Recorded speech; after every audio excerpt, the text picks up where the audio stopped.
would never do that.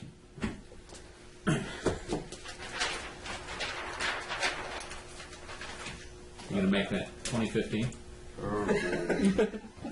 Public comment? No? Sean, no. Nothing to complain about? No. Come on, Sean. You're saving the Okay, complaint, announcement of Chair. items to be discussed in closed session. That's the complaint row. Mr. Chairman, No, over here at the complaint room. No. the board will convene in closed session for conference with legal counsel, significant exposure to litigation pursuant to subdivision D2 of Government Code Section 54956.9, case, and for employee performance evaluation of CAO Richard Egan. Okay. We'll be going on the clock. Ready, begin. Pledge allegiance to the flag of the United States of America and to the republic for which it stands, one nation, under God, indivisible, with liberty and justice for all. Heavenly Father, we pray this day for thy blessing, guide us in our conduct toward ourselves and others, that we be humble with merit, so we not adjourn in anger. May our meeting be informative and productive. In thy name we pray. Amen. Okay, announcement of items. Mr. Chairman, the board met in closed session for conference with legal counsel, significant exposure to litigation pursuant to subdivision D2 of Government Code Section 54956.9, case. There was no reportable action, and the board met for an employee performance evaluation of CAO Richard Egan, and that evaluation has been continued to the end of the open meeting. Okay, thank you. Agenda approval, additions and/or deletion. I move we approve. I would request that we adjourn the meeting today in memory of John Hawkins. I'd ask that we adjourn our memory today in memory of Billy College. I'd like to close it in memory of Ben Bean. He was a teacher at the college, passed away last week. Right, then. I would second that. Any discussion? All in favor, say aye. All right. Opposed, you know the ayes have it. Any public comment? No public comment. Okay, with that, I think there's a lot of people here. Let's move on to our proclamation at 10 o'clock. And then we'll come back to board member report. I move the adoption of the proclamation. Wait a second. All in favor, say aye. Aye. Opposed, say no. Okay. Diana Sadowski. Did I get it close? Yes.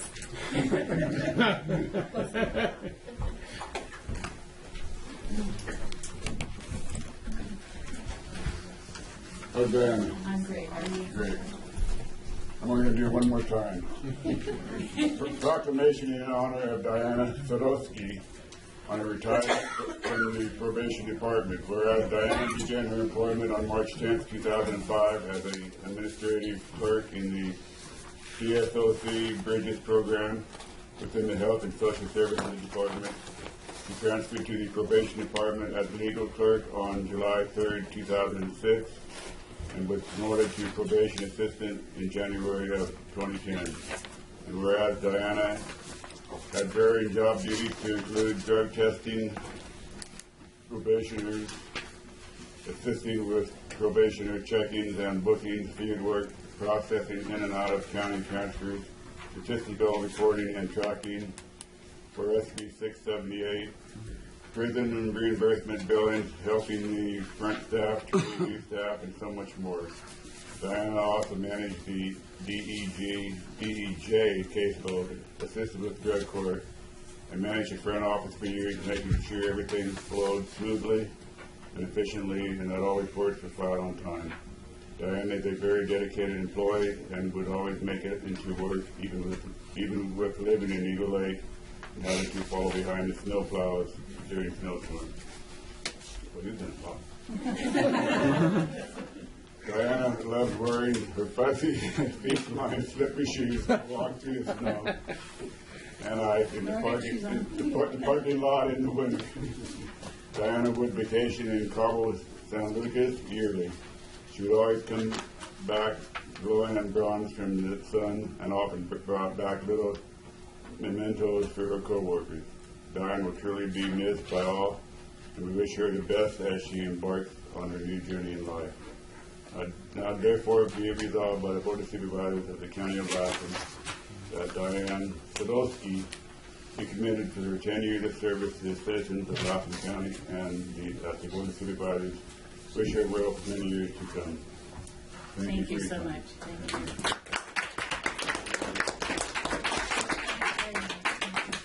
Thank you for that. Thank you. Thank you all. Who wants to speak? There's been several places she's been. I would just like to say a few words. Diana has been through us through tremendous amounts of change, and she has definitely helped us all understand a lot of the different statistical reports that we have to provide to the state and to the Department of Justice. But through all of that, she always did it with a smile on her face and just helped everybody out. And we really appreciate all of your years of service and your dedication and your passion for the department. So thank you for all of that. Thank you. I don't really know Diana that well, but I have to say that she has probably the most interesting husband. She's married to one of the most interesting people I've ever met. Is he here today? No. And I got to know her through him and what he has to say, and even if a tenth of what he had to say is true, she's got to be one of the most fascinating women in the world. He's quite the character. I really He enjoy is. talking with him. Thank you. Thank you, Diane. Thank you. Okay, let's get back to board member reports, and we'll start off with Jim. Yeah, Mr. Chairman, the only thing I wanted, well, two things. Yesterday was supposed to have been the PSA2 meeting in Kearney, but due to the road conditions and stuff, neither Jeff or I were able to make it. But I believe she did make it, but she's down the valley and came from the other direction. And there's some issues there that once we catch up, we'll find out. This coming Thursday, I'll be going with a group from Lassen County over to Loyalton for the Community Action Agency meeting. And thanks to Mel, who can't make it, we'll be, I guess, taking the county down with the delegation that goes over. There's about 5 or 6 of us that attend that. And additionally, last week I did have a chance to go and listen to that lady speak at the Vets Hall. The one who was brought in.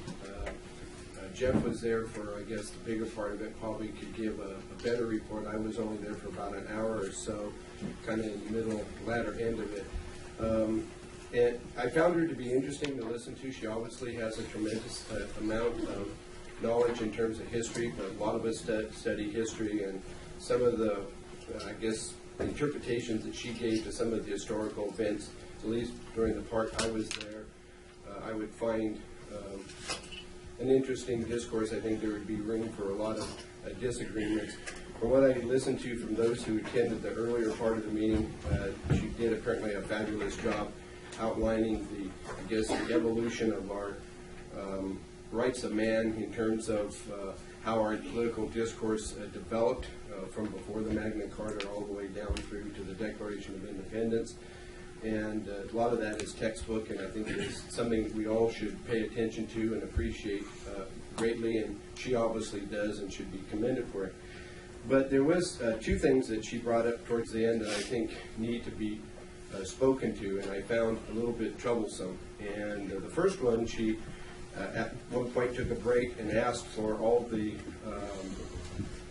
to identify, are there any county commissioners, or there, which obviously in California she doesn't realize that commissioners are called supervisors, but I guess when you travel the country that can be a hazard.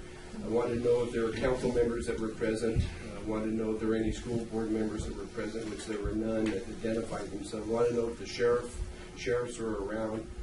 And Dean was there as well. Jeff, of course, identified himself as a supervisor, and Leno Caligari was there from the council. But I found it really interesting as she was exhorting this crowd to become motivated and involved, that it was their job to teach local officials what their job was, since local officials really don't know their job. And I found that a little bit hard to swallow in terms of concept. She also as she evolved, once she got past the Constitution, she spent a lot of time focusing on the Virginia resolutions. I don't know if you were still there, Jeff, if you got up and left at that point. But in the Virginia resolutions were authored by James Madison and Thomas Jefferson. Actually, the Kentucky resolution was authored by Jefferson, and Madison authored the Virginia resolutions, in which the legislatures back in 1798, 1799 took exception with the federal law, the Alien and Sedition Acts that were passed during the John Adams administration, which, if you wanted to put it in context to today, would be equivalent to like the Patriot Act that we had passed right after the 9/11 attacks.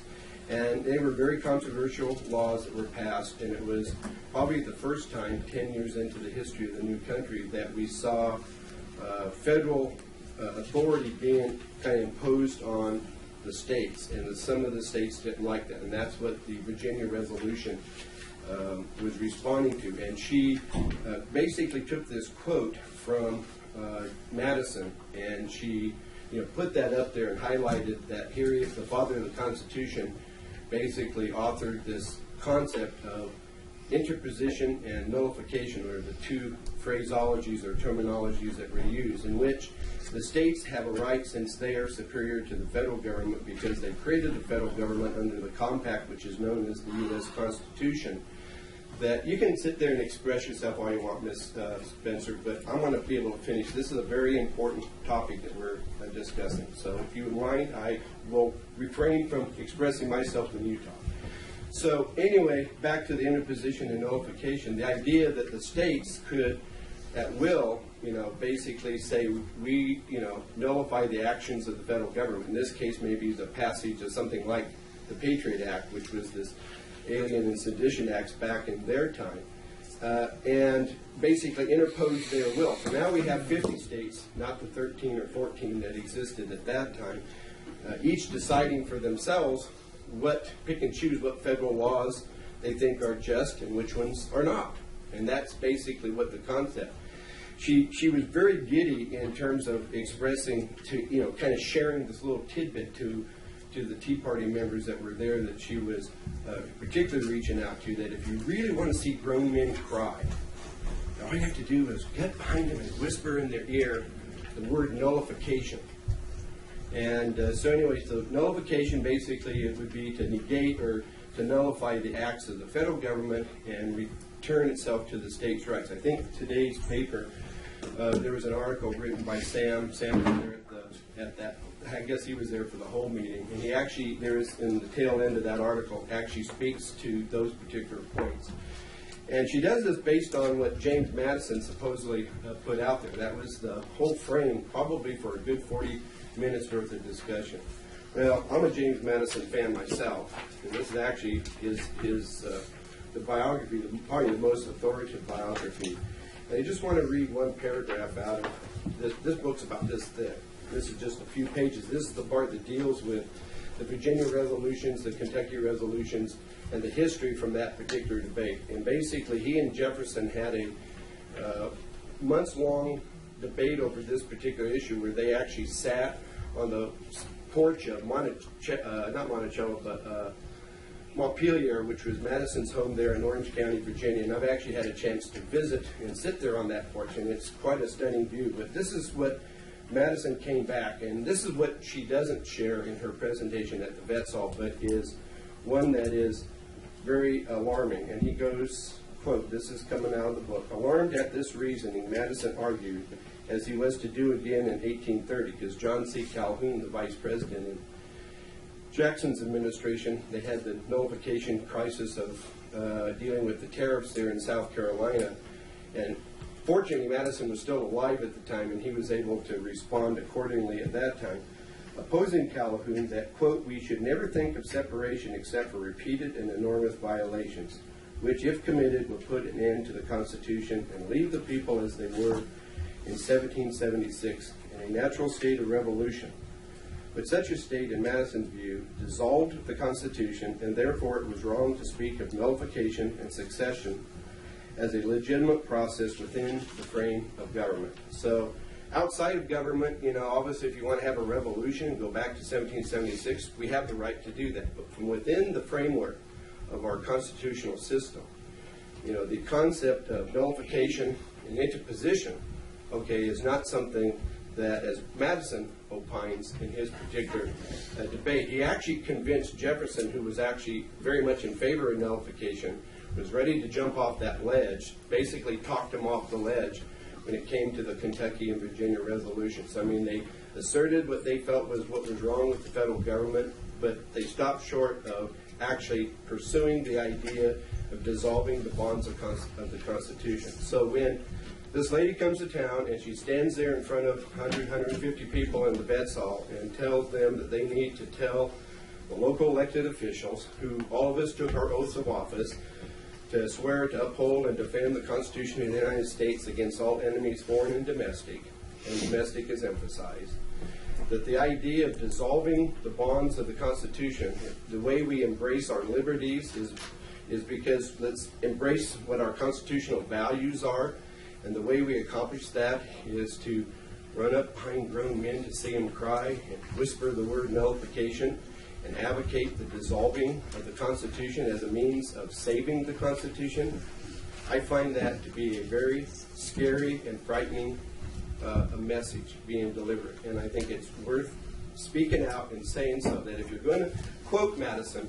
That paragraph she quoted, this is probably 12 pages detailing that whole discussion, and she takes a snippet out of one paragraph early on and uses that to advance the doctrine. But as far as I'm concerned, I think the elected officials of this county and this community should embrace the Constitution, should preserve and protect it, and not advocating dissolving it. And that doesn't mean that we don't cry out when we feel there's abuses done at the federal level or at the state level. That's our right and our responsibility.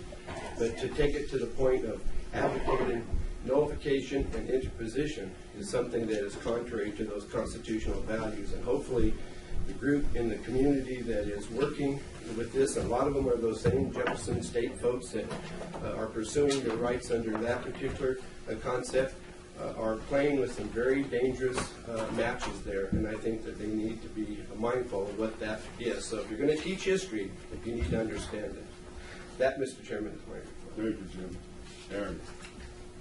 The only thing I have is that the Big Valley High School football team, they're playing this Friday down in Reading for the Division VI championship. Oh, good. Well, Lassen Grizzlies are playing Friday, and they're in step 2 and 3 towards their championship. That's all I have. Jeff. I have nothing. No.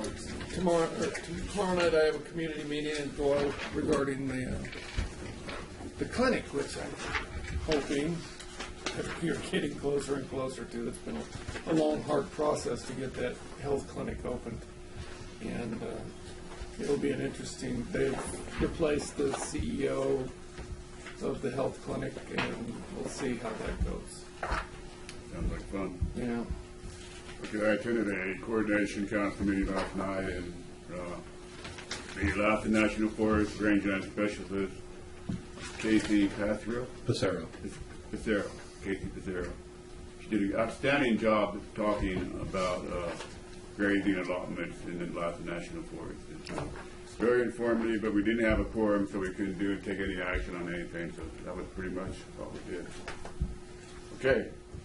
With that, we'll move on to G, information consent calendar. Anybody want to take anything out for that consideration? G5, with Aaron. Any board members have anything else? Anybody? Jeff?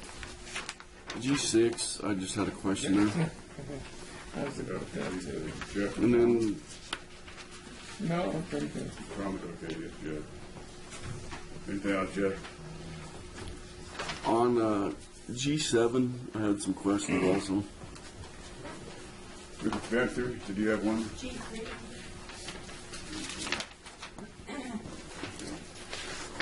All right. Would anybody like to make a motion to approve the remaining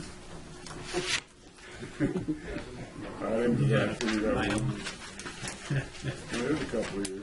got 1, 2, I move the approval of the consent calendar. 1, 2, and 4, I think. Do you have a second? Second. Motion and second, any discussion? All in favor, say aye. Aye. Ayes have it, opposed say no. Okay, we'll go to G3, Mrs. Spencer.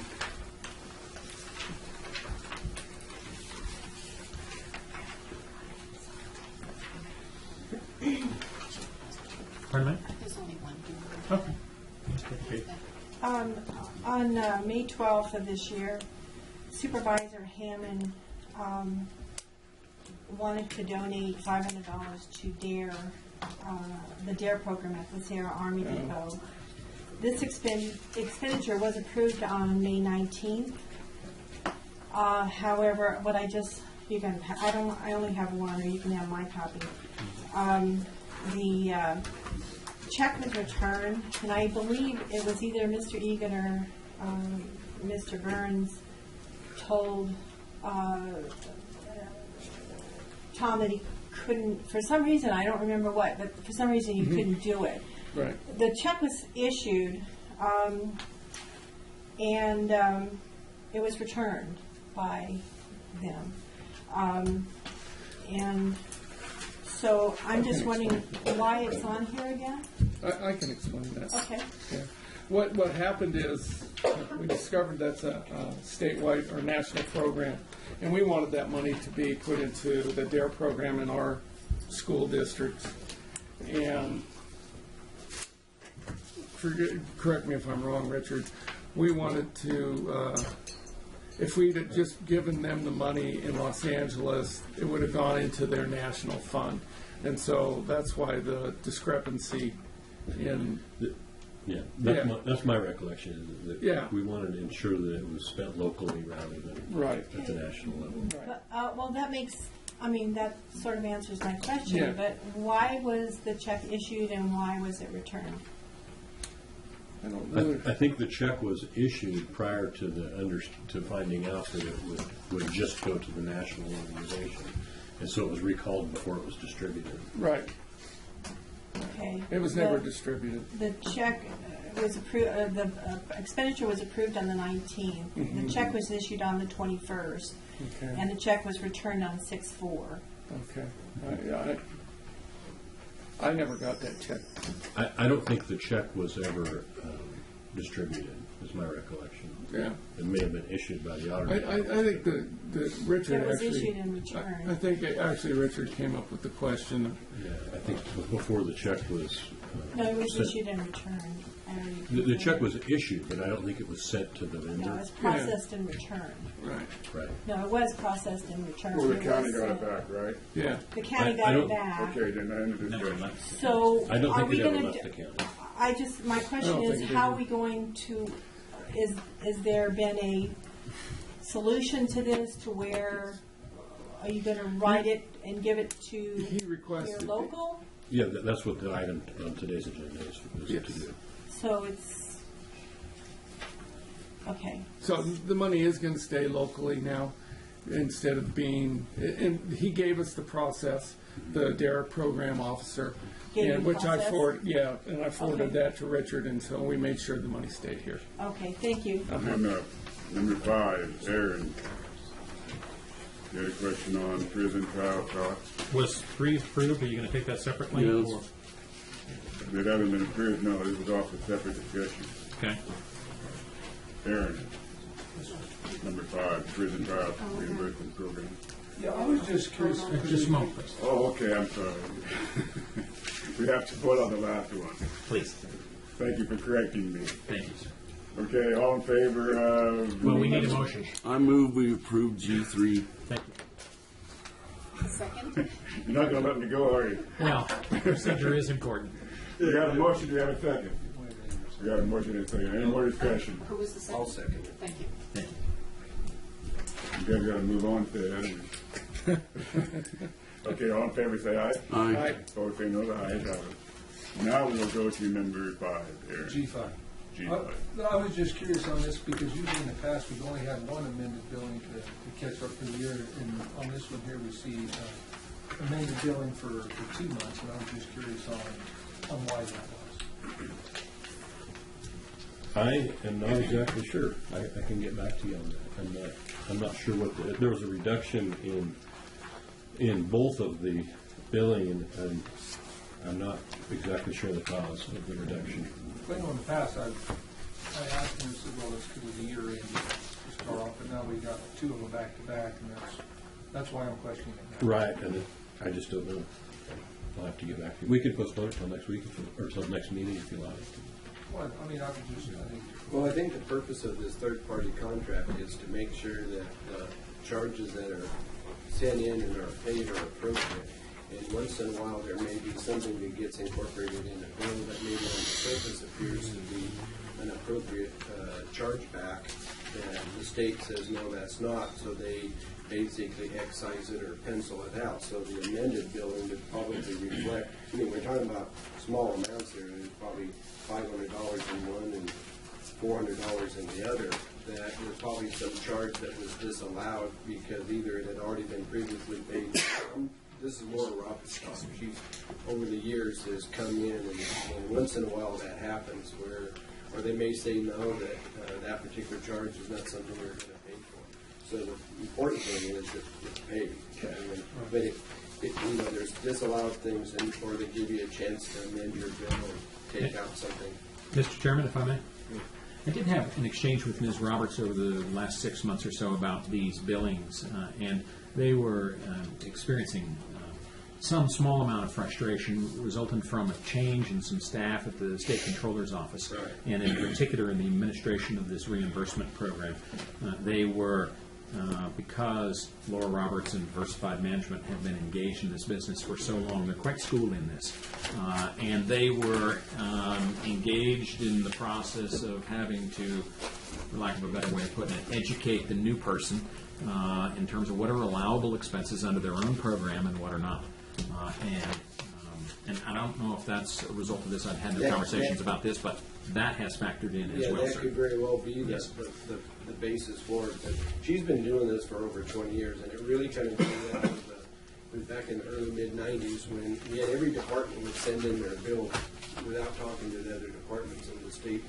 There was all kinds of stuff being billed for that wasn't eligible for reimbursement. It was kind of creating an accounting nightmare down in the controller's office. So that's when they said, no, what you need to do is, we don't want somebody who's actually involved with the department doing the billing, and if, you know, the auditor's office at the time did not feel it would be worth their while to do and that's why they created the contract. So she gets all from the various departments involved, there's 4 or 5 of them that are interacting out there at the prison, and puts it together and looks for, you know, the things that would be obviously flagged for disallowance. And so what goes down there hopefully is a clean bill, is what they strive for. So that's probably what's happened, is there's a new person who you know, probably is learning the ropes down there, what is and isn't allowable. Okay? Yeah. All right, we got a motion? I'll make the motion. Second? 1 second. We got a second. Motion and second. Any discussion? All in favor, say aye. Aye. Opposed, say no. Ayes have it. We go to number 6, G6, Jeff. What about, is there any more of these within that department? Like cash? We have Cashman here. Any more contracts? Yeah, that are, that we need to, What this one is in the past we've got a need to repair a grader, and every time we need that, we need an agreement. So what I did here is put together a agreement for the fiscal year. Last fiscal year, I think we came back with 3 or 4 separate agreements. And does this attempt to alleviate the having to come back and have multiple agreements in place? It just That's seems correct. to have one in place for That's the year. correct. okay. Okay. Yeah. But are you asking, are there other Then is there other vendors that we need to that approve? we need to have contracts with? Since we just bought a John Deere or Yeah, Pat. whatever. Well, they'll be covering under warranty for Yeah, the first for a while. 4 years. Yeah. Yeah, but then Right like, now, I don't know of any. what I'm saying though is like, you know, Lassen Motor Parts, did we approve that? We did. we did. Okay, That's part of your master agreement. right, Yeah. okay. And there may be more. This is kind of the first year I've started doing some master Okay. call. So maybe next, I'm hoping to do it like the first of the fiscal year. All right. So I'm trying to catch up on ones that are possible. Any question? Answer my question. I move we approve G6. Second. Second. Motion is second. All in favor, say aye. Aye. Opposed, no. Ayes have it. Jeff, you said G7. I just had a question on this. Looking at the bids here, do we have a policy on local contractors? We have a preference in certain portions of the purchasing policy to give a discretionary option to go with local vendors up to 5%. That's correct, but in this case, we're using federal dollars, so we basically have to go with low bid unless there's a non-response. Because I just noticed that, the local contractors were close. They weren't Yes. the low bid, but I'd rather have local people have bids than the out-of-towners. But It is getting increasingly difficult to determine, what local is. Right. Yeah. Some of these vendors, as they become more regional in nature. Yep. yeah, Okay. so Okay. all right, I move to G7. Second. Second.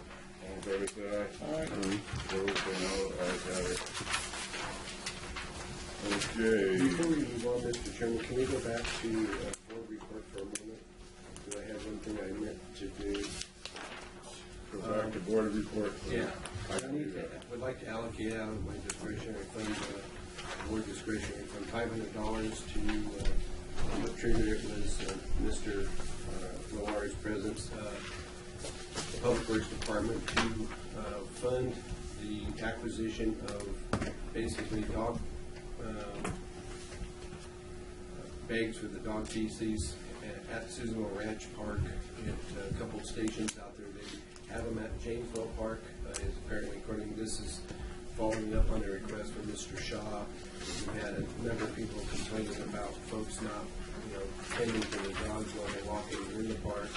Part of it is a matter of convenience. So for a little under $500, we can establish a couple stations. If that works out well, there's a couple other locations in the park that could maybe be added to later. But they're by the main parking area where most of the people who walk their animals. So it's a great place to take your dogs and go out there. But at the same time, leaving behind stuff isn't appreciated by other park users. So this is something that BLM uses on the Wisconsin Trail, and we have at Janesville Park there.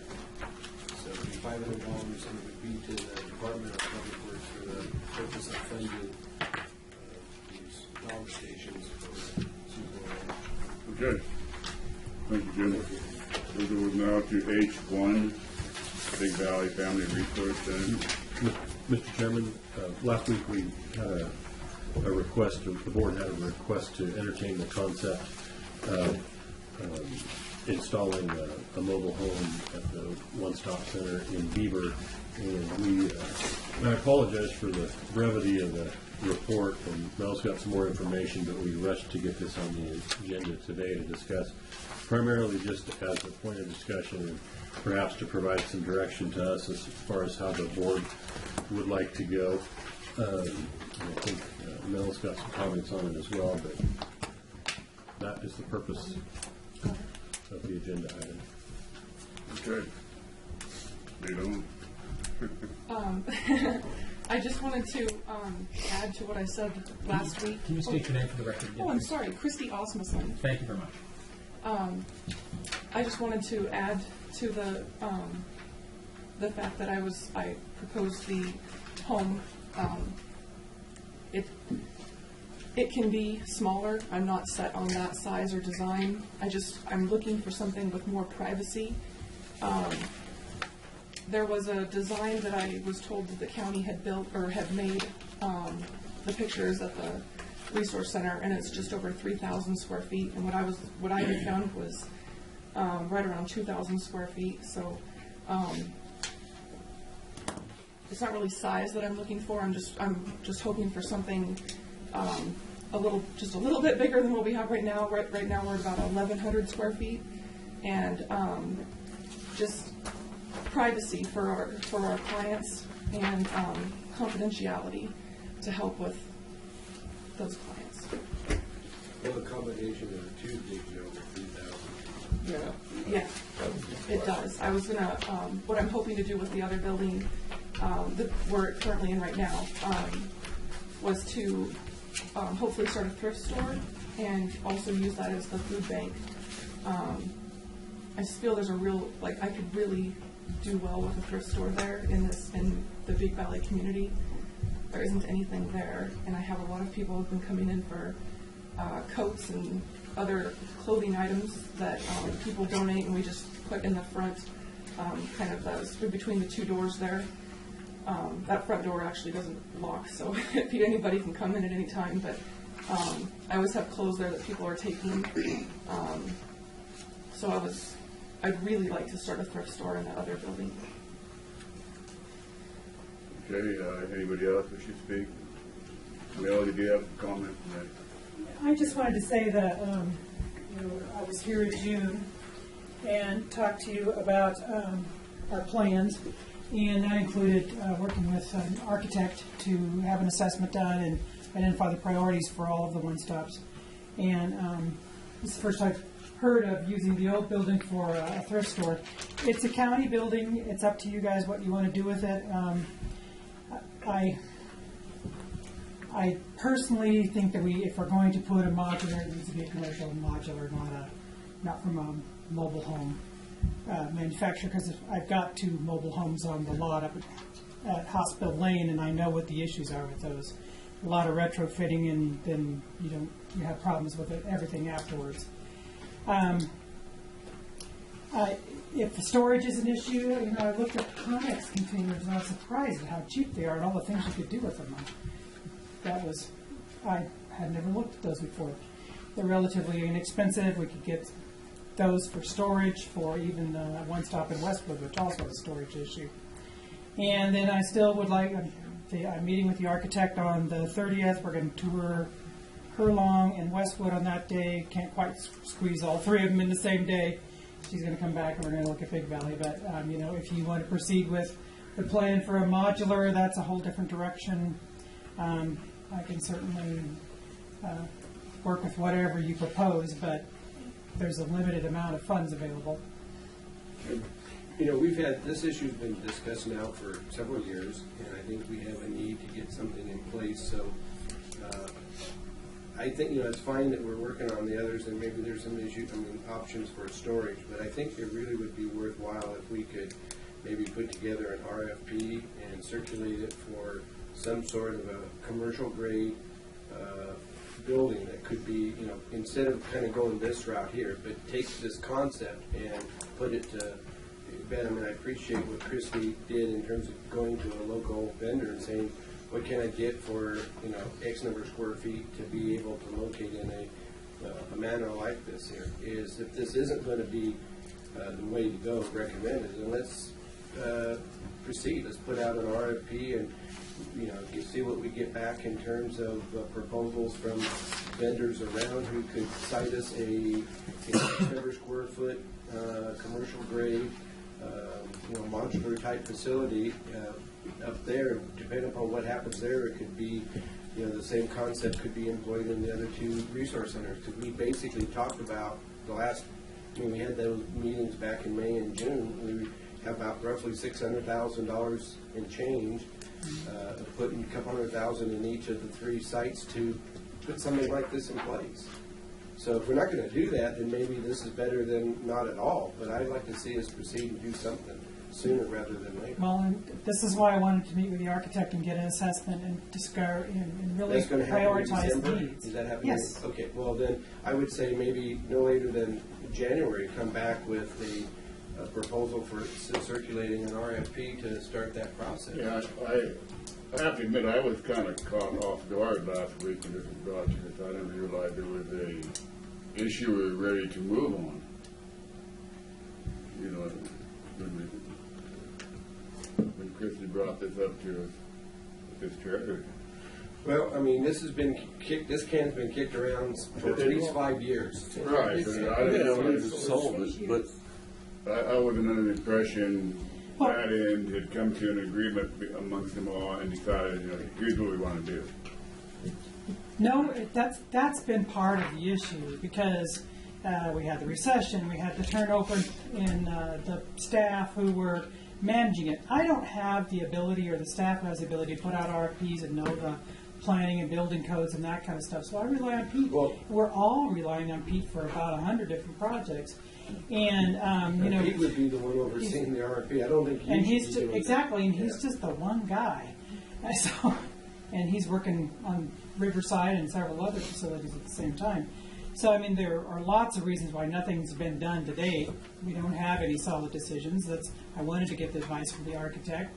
I am concerned that we may, it's the same architecture firm that's doing Riverside. Symington. And you're gonna tour on the 30th of November? Yes. Could you shoot me an email? I'd like to go along for that. Aaron, what's your take on it? It's your home.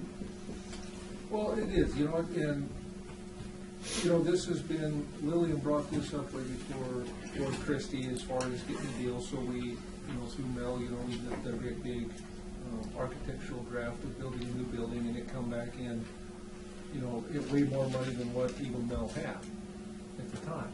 And so we kicked it back and we talked about maybe getting some modulars in and maybe even moving, possibly, I had the idea of possibly moving it up to Aiden. Is an idea that really hasn't taken off and flown or spawned or whatever you want to call it.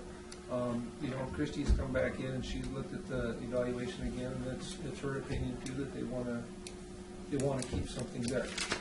And and of course she brought it up now because of personal reasons. That's why she wanted to have a meeting today instead of waiting until December.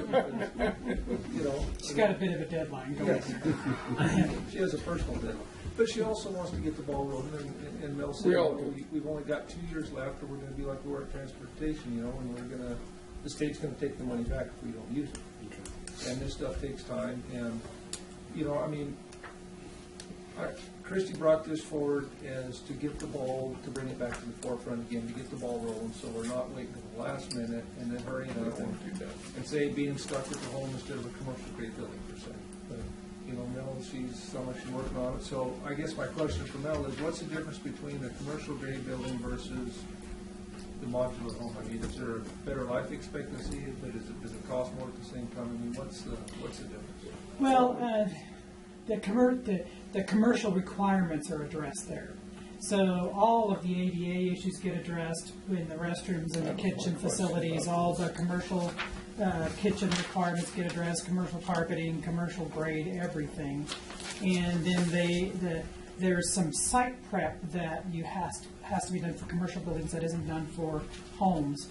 And so, and I don't know all of those things. Pete knows some of them, but even that, this is why we wanted to have the architect take a look at it, and I will talk to her about this presentation and see what her experiences are, because she's obviously got a lot more experience in this than we do. But I do know that we bought mobile homes and this was a long time ago, but we bought mobile homes and put up at Hospital Lane, and we had to have commercial kitchen upgrade put in, we had commercial carpet upgrade, we have commercial ramps, we had to have a foundation, and I mean, it's a lot of stuff that would have been easier if we just had a commercial installation from the beginning.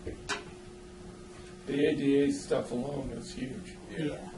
My suggestion, Mr. Chairman, is that we continue this and let the tour with the architect take place maybe after the first of the year in January.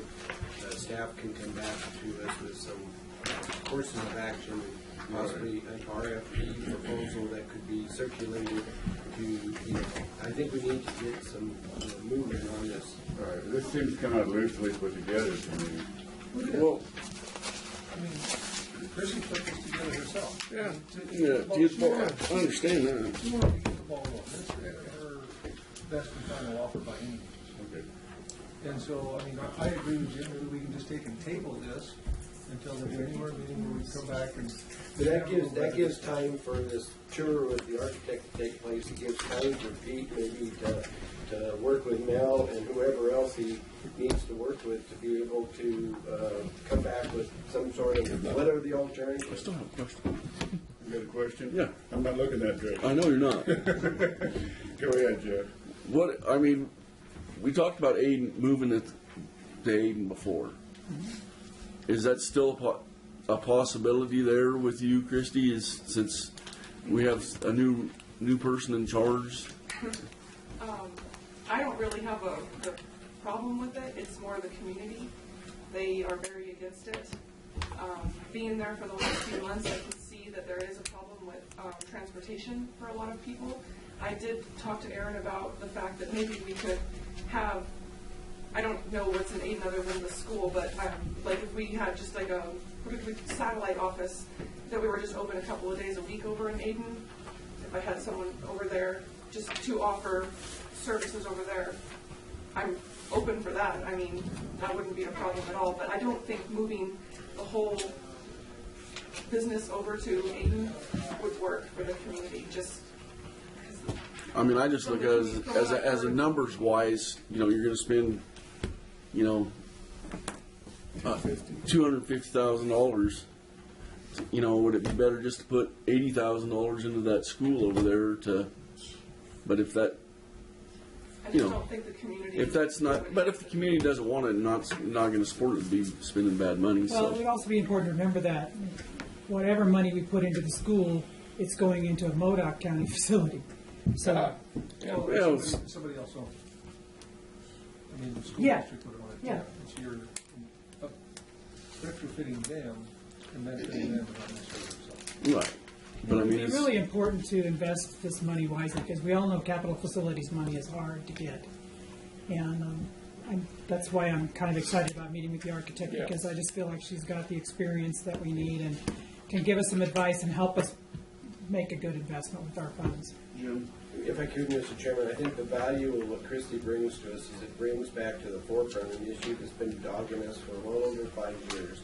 And I appreciate the fact that if we don't do anything else, then this is better than nothing at all. But if we can do better than this, and should be able to do better than this, then the time is for us to respond to this by saying, okay, this is good, but this would be better. And that's what has to somehow be put together so the board can deal with it. And just kicking that can down the road every few months isn't doing any of us any good. And so my suggestion is, this is better than nothing at all. But if you guys can come back by January sometime, we have 3 meetings scheduled in January, take your pick, it doesn't matter which one, that would be able to provide for an alternative to this, that would be an enhancement, an improvement, and a better use of those public dollars. I'm listening. That's what I'm saying. I'm game. I want to see us be able to get something done. Yes. And I think, kicking the can down the road for another 5 years isn't going to get it done. I mean, I think the people up there, they need the space. And if this is a way to get them some additional space, then let's do it. And, the architect could provide a lot of insight as to how to put that RFP together. We've got Tony now working in Richard's office, and he works very closely with Pete. If we need to clone Pete, if that's what it takes to not only get this job I don't have done. any money for that. Yeah, but if you can figure that out, that'd be if that's what awesome. it takes to get this job done and a lot of other jobs done, that's what Richard gets paid the big bucks for, is to try to figure out how to do that. And I know he's working hard to getting that done. He's already got some great staff in place, and we're starting to see some really good stuff happening.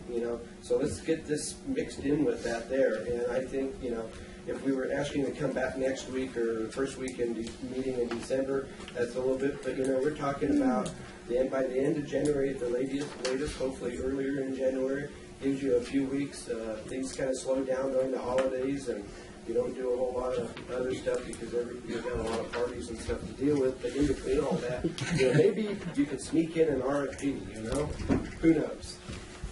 I was moving to table this to the January meeting to be determined by Richard and Melody. I just want to, I see Peter sneak in. Do you have anything to add to the discussion, Peter?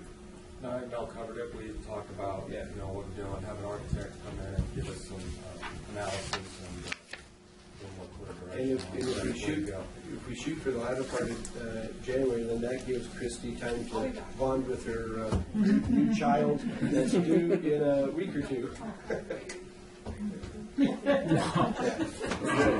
Start bringing it to the board meetings.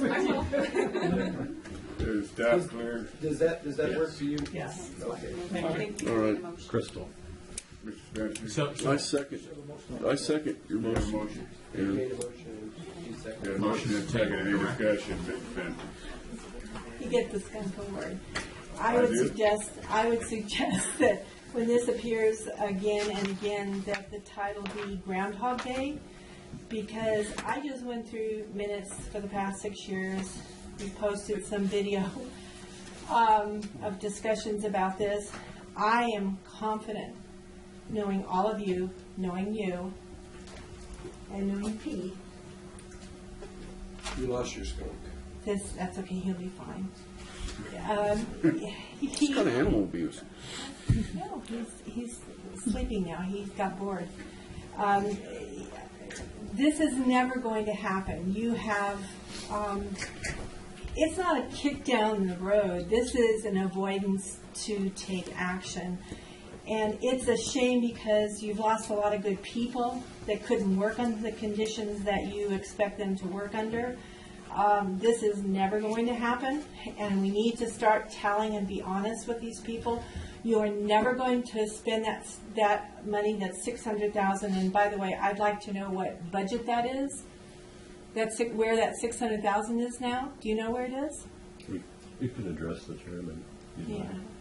I tried to find out yesterday, and nobody seems to want to tell me where to place the $600,000 that's going to disappear in 2 years. So some of you have openly expressed your distaste for people in need, and that upsets me. It upsets a lot of people. But this is never going to happen, and you just need to start being honest. This isn't a kick down the road. It isn't. It's never going to happen unless you step up and be more forceful and let them put a building out there. You don't need another architect. ADA can be implemented into a residential manufactured home. I know because I've done it. So maybe we should just make a long list, it's about 20 pages long, of the excuses you've made, all of you, over the last 6 years. You and York would be the exception, you're the exception. But it is never going to happen, and it's cruel to keep giving people hope that you're going to put a building out there. You're not. Okay, thank you for your comments. Skunk is still there. He's still there. He hasn't moved. Do I have to wake him up? Take your skunk. Maybe if we leave him up here. you Okay, can- we got a motion and a second. Any more discussion from the public? Seeing none, all in favor say Well, I aye. just want to say I appreciate knowing that county council is exceptional. Exception, not exceptional. All in favor say aye. Aye. Opposed say no. The ayes have it. I did miss our break by accident, but we got it done, so I'm gonna keep going if that's okay. Keep going.